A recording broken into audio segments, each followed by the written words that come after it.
1936 में जब पंडित जवाहरलाल नेहरू ने ये ऐलान किया कि हिंदुस्तान में सिर्फ 2 ही ग्रुप हैं, एक अंग्रेज और दूसरा कांग्रेस, तो कायदे आजम ने उन्हें बर वक्त ललकारा और मुसलमानों की मौजूदगी का एहसास दिलाते हुए उन्हें ये बावर करवाया कि यहाँ एक तीसरा ग्रुप भी है जिसे मुसलमान कहते हैं। तो शेर की इस गरज से कांग्रेस के ईवानों में जलजला आ गया। कायद के इस नारे हक का अंजाम ये हुआ कि कांग्रेस और उसके कमाश्तों ने कायदे आजम को निशाने पर रख लिया।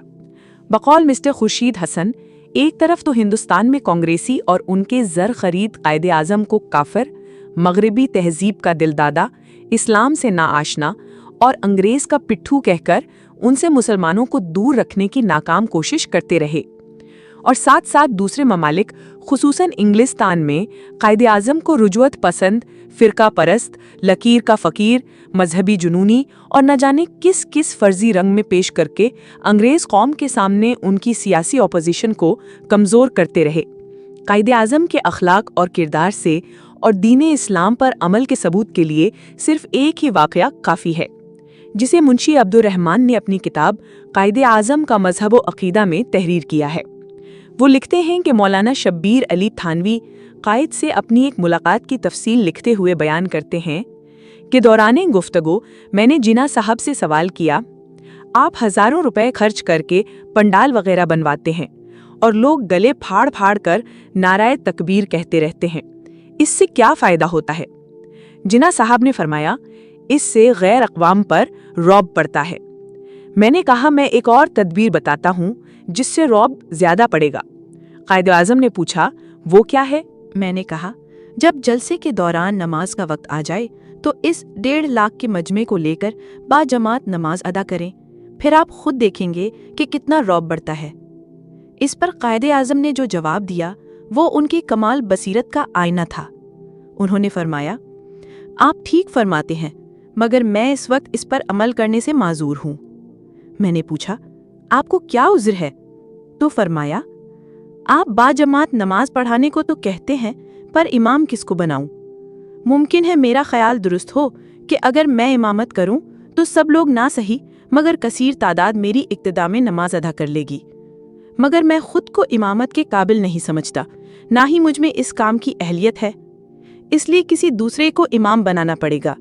अब मसला ये है कि अगर इमाम दियोबंदी होगा तो बरेलवी उसकी इमामत में नमाज अदा नहीं करेंगे, और अगर इमाम बरेलवी होगा तो दियोबंदी नहीं पढ़ेंगे, और अलग अलग जमातों की वजह से गैर अक़वाम पर मुसलमानों का इख्तलाफ नमूदार होगा, जिससे फ़ायदे के बजाय नुकसान होगा। दुश्मन मुसलमानों को अलग अलग देखकर और ज़्यादा दिलेर होगा और इससे फ़ायदा उठाने की कोशिश करेगा।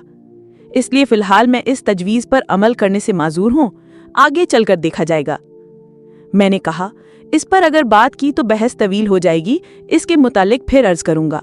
अब एक दूसरी बात अर्ज़ करता हूँ कि आप पर भी तो नमाज फ़र्ज़ है, आप क्यों नमाज नहीं पढ़ते? आप जलसों में अपना ये मामूल रखिए कि जब नमाज का वक्त आ जाए तो आप खुद मसल्ला बिछाकर नमाज पढ़ना शुरू कर दें, कोई पढ़े या ना पढ़े। इस सवाल का जवाब जो जिन्ना साहब ने दिया, उनके अल्फाज आज तक मेरे कानों में गूंज रहे हैं, जिन्हें सुनकर मुझे पसीना आ गया। आमतौर पर यह देखा गया है कि जब इंसान किसी ऊंचे मुकाम पर पहुंचता है तो वो उजब और तकब्बुर का शिकार हो जाता है, वो खुदा को भूल जाता है और अपने ऊपर किए गए किसी भी एतराज़ को अपनी तौहीन समझते हुए एतराज़ करने वाले को सज़ा देने के हुक्म जारी कर देता है। मगर हमारे कायद की शान ही निराली है। जब मौलवी साहब ने पूछा, आप पर भी तो नमाज फ़र्ज़ है, आप क्यों नहीं पढ़ते? याद रहे कि ये सवाल मजमा आम में हो रहा था, तो उस मत कायद कुर्सी पर तकिया लगाए बैठे थे। कायदे आज़म पर इस सवाल से इतना रौब तारी हुआ कि आगे को झुक गए और निहायत ही नदामत के लहजे में कहने लगे, मैं गुनहगार हूँ, खताकार हूँ, आपको हक है कि मुझे नमाज का कहें, मेरा फ़र्ज़ है कि मैं सुनूं। मैं आपसे वादा करता हूँ कि आइंदा नमाज पढ़ा करूँगा। इस मजमा आम में सरकर्दा अफराद की मौजूदगी में जब कायद ने इजहार नदामत किया और इकरार ख़ता किया तो कायद के इस अमल ने मुझे बहुत मुतासिर किया। मैंने कायद के इस जवाब के बाद फिर कहा, देखिए, ये जिन्ना का वादा है। जिन्ना जितना अपने उसूलों का पक्का है उतना ही अपने वादों में भी पुख्ता है। ये किसी चलते फिरते आम आदमी का वादा नहीं कि वादा किया और भूल गया।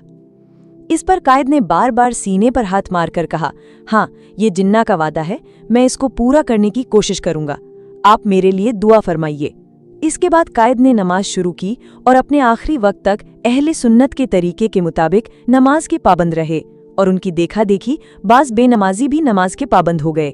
سبحان اللہ، یہ تھے ہمارے قائد، جو وعدہ کیا اسے پورا کر کے دکھایا، چاہے وہ نماز پڑھنے کا وعدہ ہو یا پاکستان بنانے کا وعدہ ہو۔ آپ سے التجا ہے کہ اپنے قائد کے لیے دعا فرمائیے کہ اللہ رب العزت انہیں جنت الفردوس میں اپنے قرب خاص میں جگہ عطا فرمائے، آمین۔